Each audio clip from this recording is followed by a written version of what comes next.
कहानी नदी के किनारे बसे हुए एक गांव की। गांव के किनारे एक छोटी सी नदी बहती थी, जो गांव वालों के जीवन का हिस्सा थी।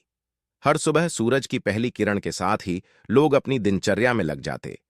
इस गांव में एक लड़का था, जिसका नाम अर्जुन था। अर्जुन अपने दादा दादी के साथ रहता था। दादाजी का नाम रघु और दादी का नाम सरस्वती था। रघु अक्सर अर्जुन को गांव के पुरानी कहानियां सुनाया करते थे। एक दिन रघु ने अर्जुन को एक अनसुनी कहानी सुनाई। अर्जुन, रघु ने कहा, क्या तुमने कभी सोचा है कि इस नदी के दूसरी तरफ क्या है? अर्जुन ने उत्सुकता से जवाब दिया, नहीं दादाजी, क्या है वहां?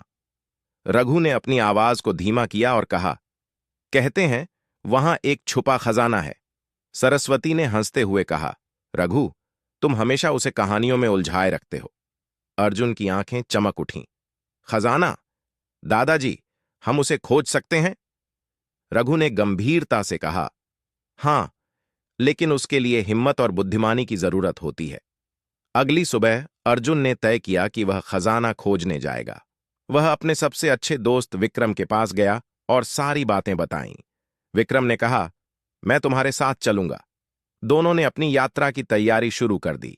उन्होंने एक छोटी नाव तैयार की और सुबह सुबह नदी पार करने निकले।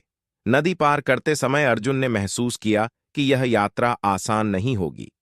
नाव जैसे ही दूसरी ओर पहुंची, एक घना जंगल सामने था।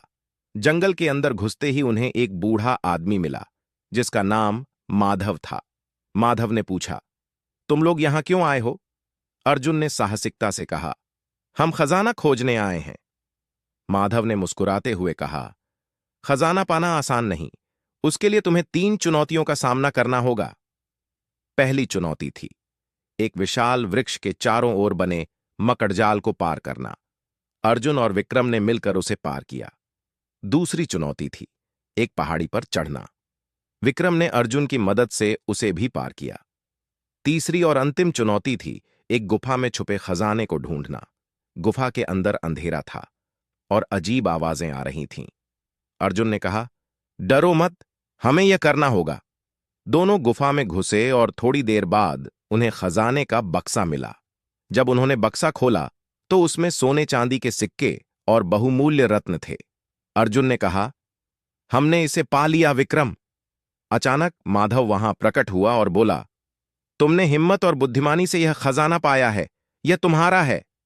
अर्जुन और विक्रम खजाने को लेकर गांव लौटे। रघु और सरस्वती ने गर्व से उनकी ओर देखा। अर्जुन ने कहा, दादाजी, आपकी कहानियां सच्ची थीं? रघु ने हंसते हुए कहा, हां बेटा, सच्ची कहानियां हमें जीवन में आगे बढ़ने की प्रेरणा देती हैं। गांव वालों ने अर्जुन और विक्रम की बहादुरी की कहानियां सुनकर तालियां बजाईं। खजाने का एक हिस्सा गांव के विकास के लिए उपयोग किया गया। अर्जुन और विक्रम की दोस्ती और भी मजबूत हो गई। इस प्रकार अर्जुन ने अपनी हिम्मत और बुद्धिमानी से न केवल खजाना पाया, बल्कि गांव के लिए एक प्रेरणा भी बन गया। उनके साहसिक कारनामे की कहानी पीढ़ी दर पीढ़ी सुनाई जाती रही।